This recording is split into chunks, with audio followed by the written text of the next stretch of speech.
Hi అండి, నమస్తే. నేను మీ Pavani. Welcome back to Pavani's new world. Today recipe egg manchurian. నార్మల్గా మీరు వెజ్ మంచూరియా, గోబీ మంచూరియా తినే ఉంటారు కదా, బట్ ఇలా డిఫరెంట్గా ఎగ్ మంచూరియా చేయండి. టేస్ట్ అయితే సూపర్ ఉంటుంది. వీడియో అయితే ఎక్కడ స్కిప్ చేయొద్దు, ఎండ్ వరకు అయితే చూసేయండి. So let's start the video. First ఒక బౌల్లో 4 ఎగ్స్ ఇలా కొట్టి వేసుకోండి. నార్మల్గా ఎగ్స్ అని ఉడకబెట్టి చేస్తారు, బట్ ఇలా చేసుకుని డిఫరెంట్గా చాలా టేస్టీగా ఉంటుంది. ఇందులో ఒక టేబుల్ స్పూన్ సాల్ట్, ఒక హాఫ్ టీ స్పూన్ కారం వేసుకోండి. వేసుకొని దీన్ని బాగా నురుగొచ్చేంత వరకు కలుపుకోవాలండి. ఇలా కలుపుకుంటేనే మనకి పర్ఫెక్ట్గా వస్తుంది ఎగ్ మంచూరియా అనేది.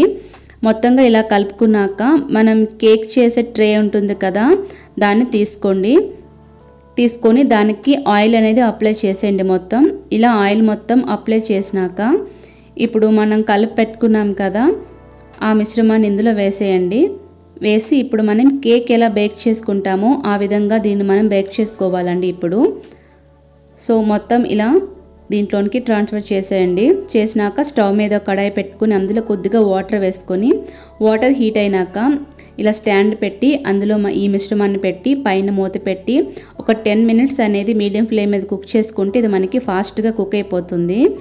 సో నెక్స్ట్ అయితే దీని కోటింగ్ అయితే ప్రిపేర్ చేసుకుందాం. దీనికోసం ఒక టేబుల్ స్పూన్ కారం, ఒక టేబుల్ స్పూన్ సాల్ట్, ఒక టేబుల్ స్పూన్ అల్లం వెల్లుల్లి పేస్ట్, ఒక 2 టేబుల్ స్పూన్ మైదా పిండి, 2 టేబుల్ స్పూన్ కార్న్ఫ్లోర్, ఒక half teaspoon garam masala వేసుకోండి. మీరు మైదా పిండి ప్లేస్లో గోధుమ పిండి కూడా యూజ్ చేసుకోవచ్చు.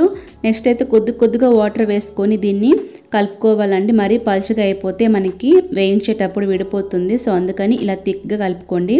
చూడండి, ఎగ్ అనేది మనకి కరెక్ట్గా కుక్ అయిపోయిందండి. ఇప్పుడు దీన్ని ఇందులో ఉంటుండగా మనం ఈ విధంగా కట్ చేసుకోవాలి. ఇలా కట్ చేసుకుంటే మనకు తీసేటప్పుడు చాలా ఈజీగా ఉంటుంది. సో ఇలా కట్ చేసుకున్నాక చూడండి, ఇవి కొంచెం పెద్ద పీసుల్లా కట్ చేసుకున్నాం కదా, ఇప్పుడు వీటిని చిన్న పీసుల్లా కట్ చేసుకోవాలి. ఎందుకంటే మనం వేయించేటప్పుడు ఇవి ఇంకొంచెం పెద్దవి అవుతాయి. సో అందుకని ఇలా చిన్న ముక్కలుగా కట్ చేసుకుంటే సరిపోతుంది. నెక్స్ట్ మనం కలిపి పెట్టుకున్నాం కదా, అందులో ఇవి వేసేసి ఇంకొకసారి బాగా కలుపుకోవాలండి. ఇలా కలుపుకొని ఒక 10 మినిట్స్ పక్కన పెట్టేస్తే వీటికి అన్నీ పర్ఫెక్ట్గా పడతాయి. సో తర్వాత మనం ఇప్పుడు వీటిని ఫ్రై చేసుకోవాలి. సో దీనికోసం అయితే మనం ఆయిల్ అనేది వేసుకొని ఇలా ఒక్కొక్కటిగా వేసుకోవాలండి. మొత్తం వేసుకుంటే మనకి మొత్తం అతుక్కుపోతాయి. సో కర్రీ చేసినప్పుడు బాగోదన్నమాట. సో అందుకని ఒక్కొక్కటిగా వేసి పైన కోటింగ్ అనేది క్రిస్పీగా అయినంత వరకు మనం దీన్ని ఫ్రై చేసుకోవాలి. సో చూసారు కదా, ఇలా కొద్దిగా కలుపుకుంటూ ఫ్రై చేసుకొని క్రిస్పీగా అయిన తర్వాత తీసి పక్కన పెట్టేసేయండి.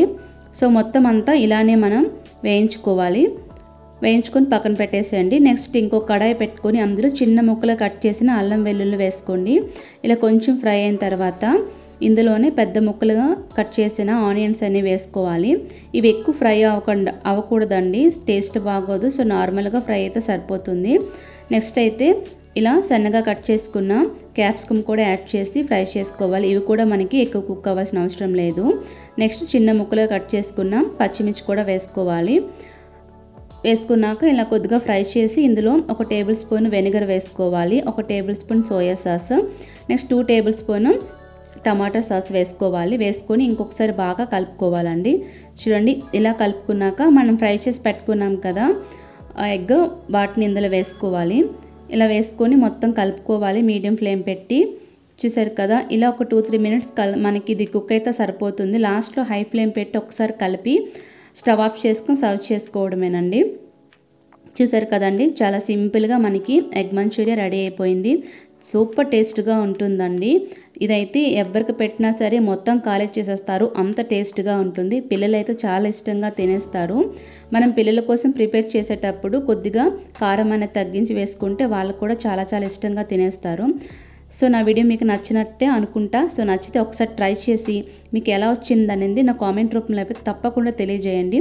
నా వీడియో మీకు నచ్చినట్టయితే ప్లీజ్ లైక్ చేయండి, షేర్ చేయండి. మరిన్ని టేస్టీ అండ్ క్విక్ రెసిపీస్ కోసం మన ఛానల్ సబ్స్క్రైబ్ చేసుకోండి. Thanks for watching.